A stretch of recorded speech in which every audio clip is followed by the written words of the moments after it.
Já pensaram em não conseguir seguir um sonho por causa de alguma exclusão que aconteceu na família por gerações atrás? Na verdade, muitas vezes essas exclusões elas têm impactos por várias gerações e elas trazem muitos prejuízos. Por isso, hoje a gente vai falar do filme da Disney, Viva, a Vida é uma Festa. Eu sou a Amanda Said. E eu sou Beatriz Schmidt e esse é o Descomplicólogas, o canal que vai descomplicar o atendimento de casais e famílias. A gente escolheu esse filme para falar hoje porque ele traz uma perspectiva bem sistêmica a respeito da morte e também da vida, claro. É um tema que está bastante em voga nos dias atuais, né? A questão da morte, e aí a gente acha que é importante também debater sobre isso de uma forma aberta e clara, né, para a gente desmistificar algumas questões que tem a respeito disso. Mas enfim, esse filme ele traz várias perspectivas, traz aspectos e heranças transgeracionais, traz questões de exclusão familiar, transgeracionalidade, perda, luto, morte, e aí a gente vai discutir alguns desses aspectos com vocês, terapeutas, para ver a importância da gente ter consciência disso durante o processo terapêutico. Sim, então acho que primeiro a gente pode falar um pouquinho, né, sobre o que fala o filme, assim. A história é do personagem principal, é o Miguel, né, que na verdade ele é uma criança de 12 anos que tem um sonho de ser músico, né, e de seguir os passos do ídolo dele, né, que é um cantor também mexicano que já morreu há muitos anos atrás. E aí, na família dele, é uma família de sapateiros, né? Todos são sapateiros, assim, ele tem vivo até a bisavó. E a gente começa o filme, né? Ele se passa aí na época do Dia dos Mortos, que é uma comemoração, né? Que tem uma celebração toda específica, né? Na cultura mexicana. E aí ele vai tentar, então, conciliar esse desejo de ser músico, de usar a música no seu cotidiano, com um super tabu que existe na família, porque o tataravô dele, né, ele teve esse sonho também de viver a música, e daí ele abandona a família para correr atrás desse sonho, né, então ele acaba sendo, rompendo aí com a família, e vira um assunto que lembra, né, todo esse abandono, né, que a família entende como abandono, e é por isso que nenhuma geração depois permite nem, assim, ouvir música, muito menos ser música e tocar. E aí é um assunto totalmente proibido na família que traz um sofrimento enorme para esse menininho. Enfim, aí o desenvolvimento que é muito bacana do filme também. Mas enfim, esse aspecto, né, até de ser o tataravô dele, né, uma pessoa ligada à música, que era músico, na verdade, né, traz essa questão da herança transgeracional, que a gente fala que é tão importante para a teoria sistêmica, né? Então, não só a questão da música, mas também a questão de ser sapateiro, também de alguma forma porque isso vai passando por muitas gerações, né? Então, essa questão da profissão geralmente é muito presente, assim, nas famílias, né? Exatamente, e até a forma como as famílias participam dessa escolha profissional, né? Nesse caso, assim, tem umas cenas bem, né, assim, fortes, né, em que a avó dele descobre que ele está tocando, né, e aí ela destrói o violão, ela tem uma atitude bastante agressiva, e que, assim, tem nesse caso, né, uma herança também emocional em torno do que simboliza o violão, por exemplo, mas a gente vê muitas famílias ainda, de alguma forma, colocando algumas condições ou, de certa forma, interferindo, né, valorizando ou não algumas escolhas específicas, assim, né? Isso pode gerar muito sofrimento, né? Muitas vezes não tem uma história particular como profissão, mas tem um juízo de valor. Então, aqui em Brasília, por exemplo, onde a gente mora, né, existem um incentivo muito grande, às vezes, ao concurso público, e aí tem muitas pessoas que querem um caminho alternativo e enfrentam um grande desafio de ter que fazer essa escolha, sendo a escolha diferente do que seus pais querem, por exemplo, e muitas vezes não tem apoio, né? Então, esse é um aspecto que pode, inclusive, comparecer como tema para terapia familiar muitas vezes. E como que essa questão transgeracional nem sempre ela é dita, ela é verbalizada, né? E assim, na grande maioria das vezes ela não é direta, assim, mas isso é sentida pelos membros da família, né? Então, e isso vai passando por várias gerações. Então, por exemplo, a questão da música, né? Ela permaneceu sendo uma questão muito presente na família, mesmo sendo um assunto proibido, e chega até 4 gerações depois, que é o Miguel, né? O nome do O menininho. Miguel. Então, mesmo com tanto medo, tanto temor, ela continua sendo um aspecto super presente, Uhum. né, por todo esse aspecto transgeracional que tem, ao redor desse assunto. Sim.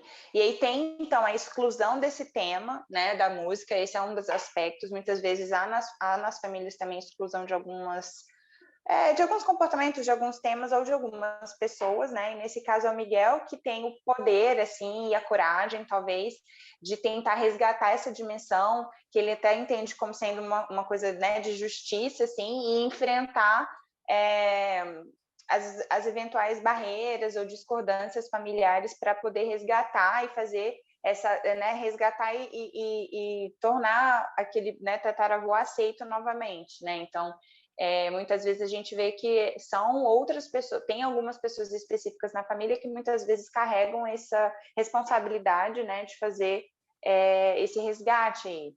E a exclusão, quando a gente fala dela, a exclusão de um membro da família, por exemplo, ela nem sempre é feita de maneira consciente, do tipo, a gente, né, exclui esse membro e, né, por tal e tal motivo, mas muitas vezes ela é relacional, né, e aí isso Uhum, é uma grande questão para a família, e diferente do que muitas pessoas podem pensar, essa exclusão impacta todo mundo do sistema, né, porque a partir do momento que não existe o pertencimento de todos esses membros, alguma coisa está em desequilíbrio, né? Então, se a gente está pensando em família como um sistema, se tem uma peça que falta, logo essa família está em desequilíbrio, né?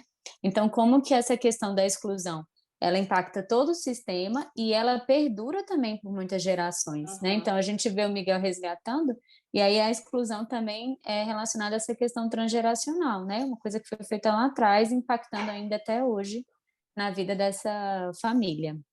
E com isso acho que a gente pode também diferenciar aspectos que acontecem ao longo das famílias de forma mais ou menos natural, que são alguns distanciamentos, né, coisas assim que não necessariamente tem, né, é uma exclusão explícita, né? Então, às vezes as famílias realmente, enfim, perdem convívio, perdem contato. Isso não quer dizer necessariamente uma exclusão, né? Mas talvez tenha sido um movimento muito mais relacionado ao contexto, assim, a coisas práticas, do que a uma intencionalidade, né, ou um aspecto emocional que empaca, assim, né, que se coloca como barreira para essa relação continuar. Então, para a gente ver como essa questão da exclusão é muito forte, assim, né? Tem até uma fala do Miguel, acho que já quando ele está no mundo dos mortos, que ele fala assim: nossa família acha que música é um castigo.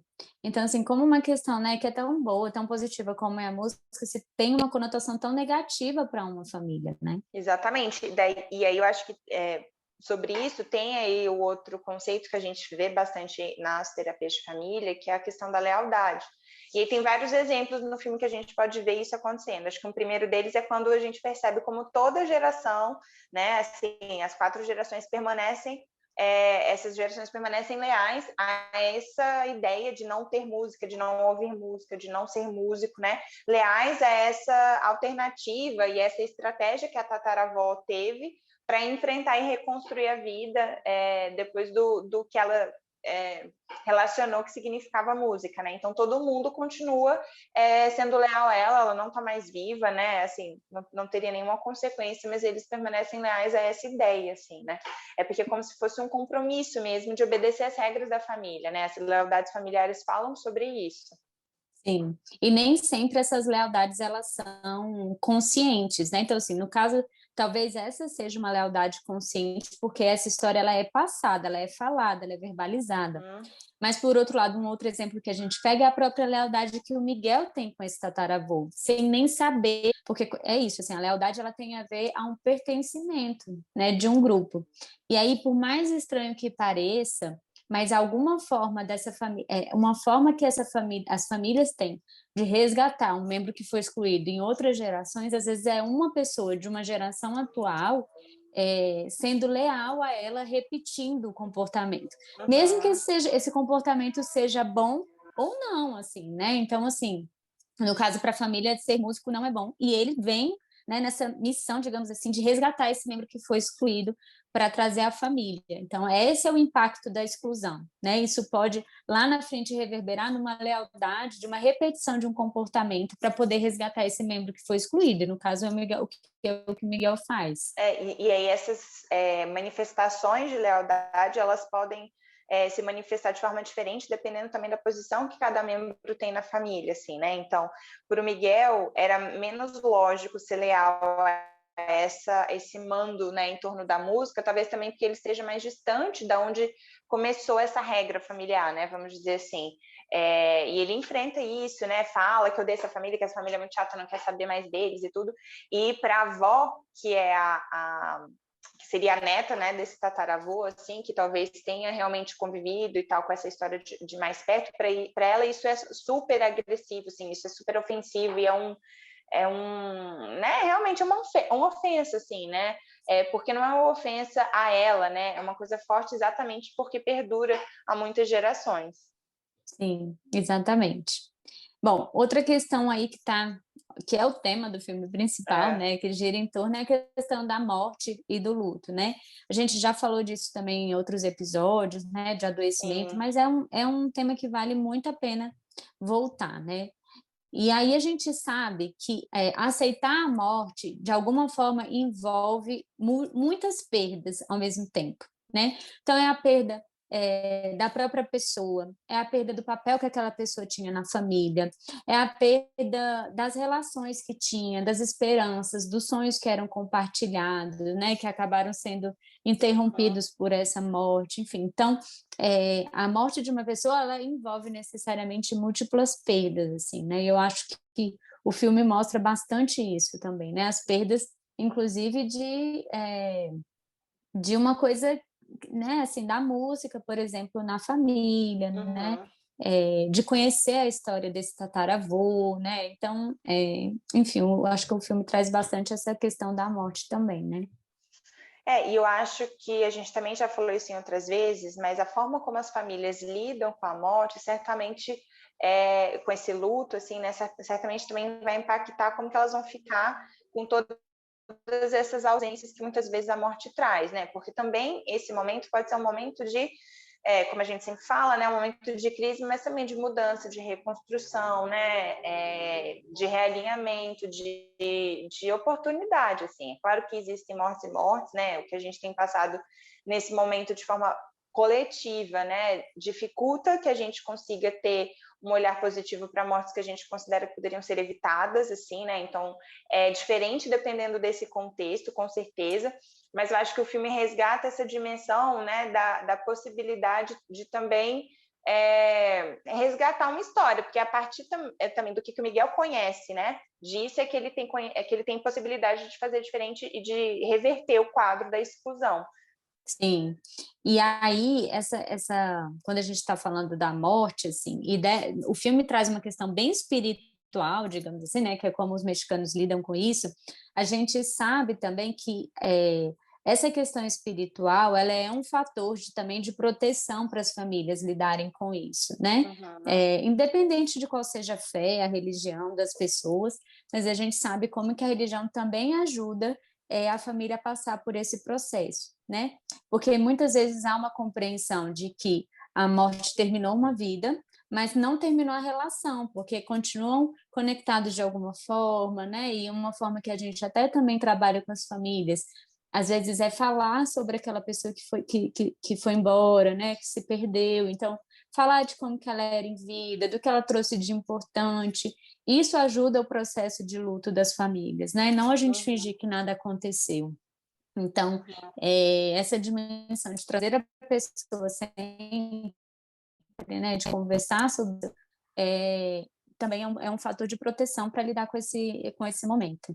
Ao contrário do que você estava dizendo também, né, Bia, tem uma possibilidade, assim, das pessoas não terem morrido de fato, mas estarem mortas simbolicamente, né, que são algo, pode ser essas exclusões ou outros tipos. Eu acho até que nessa família tinham isso um pouco, né, na hora que o Hector, né, que é o tataravô, ele vai em busca desse sonho da música, de alguma forma já tem essa sensação de que morreu, assim, né? De que, enfim, como se não fosse mais possível o retorno, assim. E aí a gente também vê muitas vezes contextos envolvendo a morte que também são surpreendentes, né? São inesperados, e como às vezes também a forma como a morte chega interfere na forma como a família vai lidar com isso. Processos em que às vezes duram anos de algum certo tipo de adoecimento, por exemplo, pode ser super difícil durante esse tempo todo, mas na hora que talvez tenha esse desfecho da morte, a família às vezes tem um preparo, né, para isso, do que mortes repentinas, coisas que são inesperadas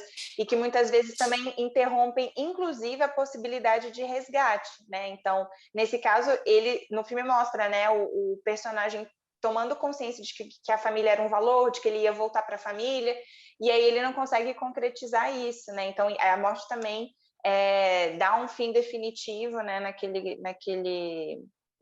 nesse plano, assim, né, do concreto e do real, daqueles sonhos, daquelas possibilidades de mudança de caminho, né? Sim. E até isso, assim, por exemplo, se a gente tem uma morte repentina, né, uma morte precoce na família que às vezes impediu de ter uma despedida, digamos assim, Uhum, a gente também pode auxiliar a família nesse momento a tentar fazer isso também de uma outra forma, mesmo que esse membro não esteja mais presente, né? Então a gente uhum. às vezes pode pensar neles escreverem uma carta de despedida, às vezes fazer um ritual mesmo de despedida, né? Nesse momento a gente sabe que muitas pessoas não estão tendo condições, né, de se despedir dos entes queridos, né? Então, às vezes também a gente pode auxiliar a família nesse processo, né, pós-morte, que às vezes está num luto complicado ali, para conseguir passar por essa fase de uma outra forma. Exatamente. E talvez essa dimensão, né, da gente favorecer a comunicação e o diálogo sobre isso tenha sido exatamente uma dimensão ausente na família do filme, né? Porque virou, na verdade, um tabu, né? Eu acho que se mistura também com o conceito de segredo familiar, porque, na verdade, não sei, eu acho que não era um segredo, na verdade era um tabu, né? Era um segredo É tão um forte não que se dito, né? tornou.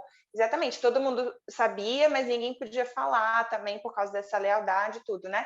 Mas se essa família tivesse tido oportunidade, né, nas gerações até primeiras, a conversar sobre o significado daquilo e a ressignificar aquela dimensão da música, talvez esse tabu, né, não tivesse perdurado por tanto tempo. Eu acho que tem algumas frases que a gente separou, você já falou da música Um Castigo, mas tem a da bênção, né, assim, que muitas vezes a gente também vê, né, no nosso contexto terapêutico, algumas famílias.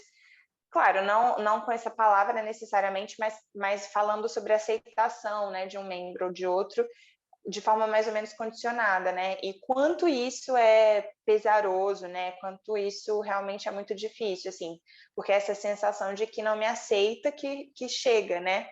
É. Quando tem, por exemplo, isso, né? É a Precisa. tataravó, né, que fala para ele. Ela fala: Eu te dou a minha bênção com a condição de você colocar minha foto e nunca mais tocar música de novo. E aí eu lembrei que no final do filme, assim, ela fala, repete essa frase de novo. Aí ela fala assim: Eu te dou a minha bênção. E aí, assim, depois que as coisas já tiveram uma outra resolução, ela fala: Eu te dou a minha bênção com a condição de você colocar minha foto. E aí ele mesmo completa: E nunca mais tocar música. E aí ela fala assim: Não, com a condição de você lembrar que a sua família te ama, ou que o mais importante é o amor da família. Acho que é uma coisa assim que ela fala. Sim.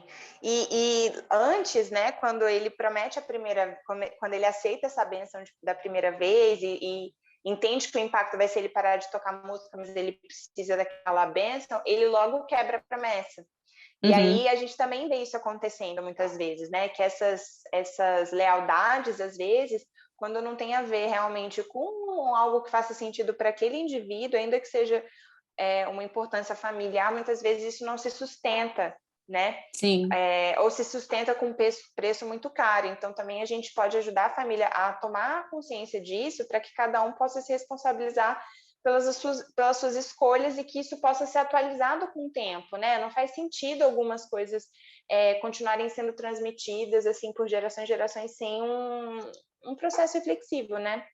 Sim, tem até uma parte também, né? Porque vamos lembrar que ele é uma criança, assim, então a princípio ele não entende assim muito porque das coisas acontecem, né? E aí até questionando um pouco essa lealdade da família, né? Ele pergunta assim: por que que você não pode estar do meu lado? É o que a família precisa fazer, apoiar, né? E aí ele questiona isso, assim, para os adultos, né? E aí isso gera um desconforto ali, porque realmente ele não entende do porquê daquilo, Sim, é isso. né? É muito Bom, Bia, legal. qual que é a sua história com essa história? Olha, boa pergunta. Eu não lembro exatamente quando eu assisti, mas eu lembro que na época eu acho que eu assisti até no cinema. Nossa, bons tempos, né? Quando a gente podia ir no cinema. É. Todo mundo estava comentando muito. E aí eu resolvi assistir, morri de chorar, como eu já falei aqui, eu sou super emotiva. E aí, bom, o filme me tocou muito. Na hora eu falei assim, gente, esse filme precisa, todo mundo precisa ver, assim, para a gente saber os impactos que as nossas ações têm nas famílias, assim. É muito lindo, assim, sou apaixonada por esse filme. Sim, eu assisti em casa, mas acho que foi logo que lançou também, então já tem um tempo, depois eu revi e assisti com os meus irmãos e teve essa discussão e foi legal compartilhar isso, né, com eles, assim, né, que apesar de ser enfim, um desenho, mas é isso, né, ele toca em temas muito profundos e sensíveis, então também fiquei super emocionada da primeira, da segunda vez e acho que é muito legal a gente trazer essa dimensão para ser discutida, né? E a Disney conseguiu fazer isso de uma forma bem bonita. Mas acho que é isso. Espero que vocês tenham gostado. É isso, tchauzinho, gente.